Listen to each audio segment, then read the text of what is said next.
नमस्कार। अनिल ने जब मेरे से कहा कि मैं उसकी कविताओं के बारे में, उसकी रचनाओं के बारे में कुछ यहां पे कहूं, तो मैं बहुत दुविधा में आ गया। हमारे रिश्ते की शुरुआत ही इसकी कविताओं से हुई थी और वो रिश्ता अब लगभग 40 साल पुराना है। 40 साल का रिश्ता एक पूरी जिंदगी होता है और उसको कुछ शब्दों में समेटना और उसके बारे में कुछ कहना बहुत ही मुश्किल काम है। मैं इतना ही कहूंगा कि हमने शुरुआत वहां से करी, उसके बाद अलग अलग रास्तों पर गए, लेकिन एक चीज जो सदा हमारे साथ रही वो अनिल की कविताएं थी। हम जब भी मिले, जहां भी मिले, चाहे दिल्ली में मिले या सिडनी में मिले, एक हमारा रस्म होती थी कि भाई अनिल की कविताएं, उसकी रचनाएं, उसने क्या लिखा है, वो जरूर हम सुनते थे। कई बार नहीं भी मिलते थे तो भी ये रहता था कि भाई जिज्ञासा रहती थी कि भाई क्या लिखा है। बल्कि एक बार तो इसकी एक जन्म दिवस पर मैंने इसके लिए कविता लिखी थी और उसकी 2 लाइनें मैं आपको सुनाऊंगा। वो ये थी कि हम भटकते हुए भी साथ चलते रहे, हम भटकते हुए भी साथ चलते रहे, जब मिले भी नहीं वो मुलाकात थी।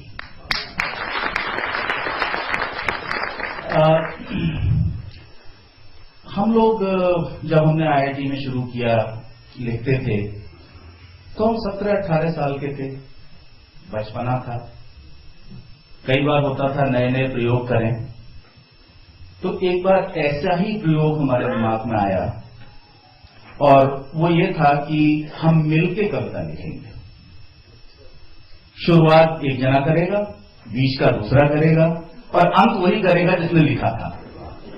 यहां पर कभी लोग बैठे हैं, मैं उनसे इसकी गुस्ताखी माफी मांगूंगा कि शायद ये साहित्यिक रूप से कितना सही था या नहीं था, ये तो मैं नहीं कह सकता।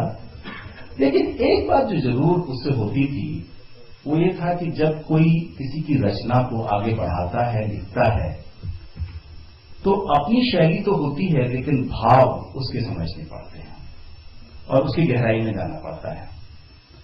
और उस दृष्टि से मैं ये कह सकता हूं कि मुझे अनिल की कविताओं में जो फर्क नजर आया, जब उसने मुझसे कहा कि भाई मेरे बारे में बोलो, तो वो फर्क मुझे क्या नजर आया।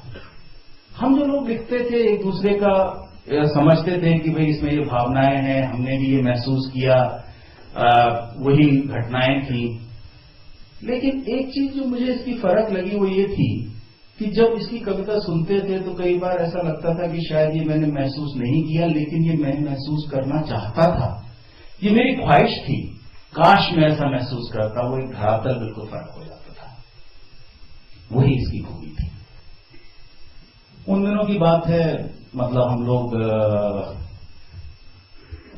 दुष्यंत कुमार जी के बड़े फैन हुआ करते थे। वो दौर था उनकी कविताओं की, उनकी गजलों की।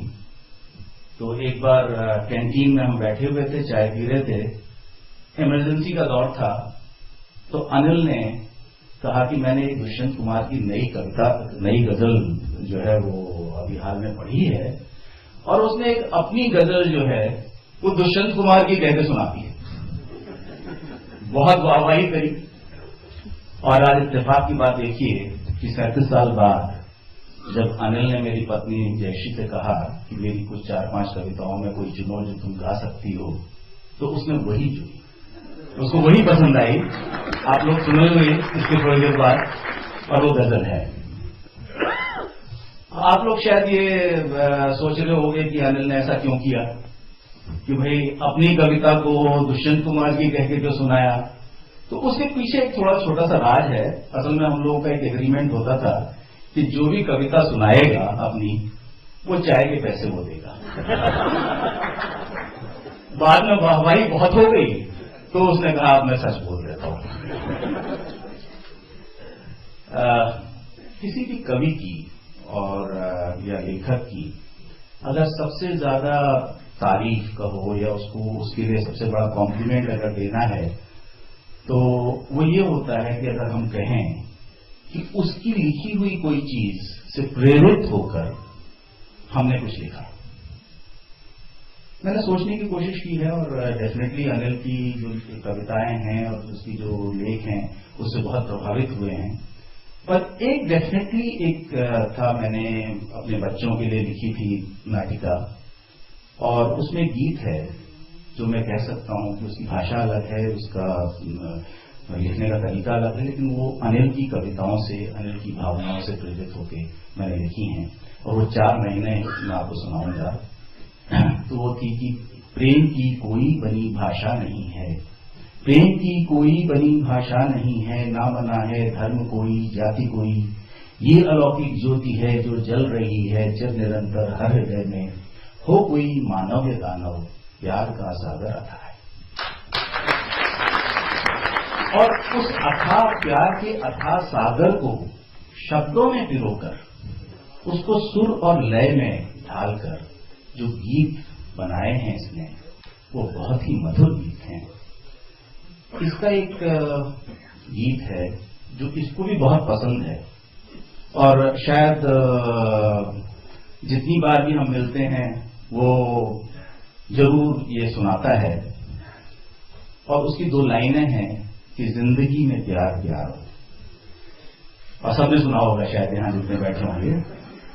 तो आज मैं ये आशा करता हूं, ये उम्मीद करता हूं, बल्कि ये सोच के चलते हैं कि हम भी जिंदगी में प्यार प्यार लाएं। उससे हम प्रेरित हुए हैं, और आज की सभा का यही एक आगे दौर चले, यही मेरी शुभकामनाएं हैं। धन्यवाद।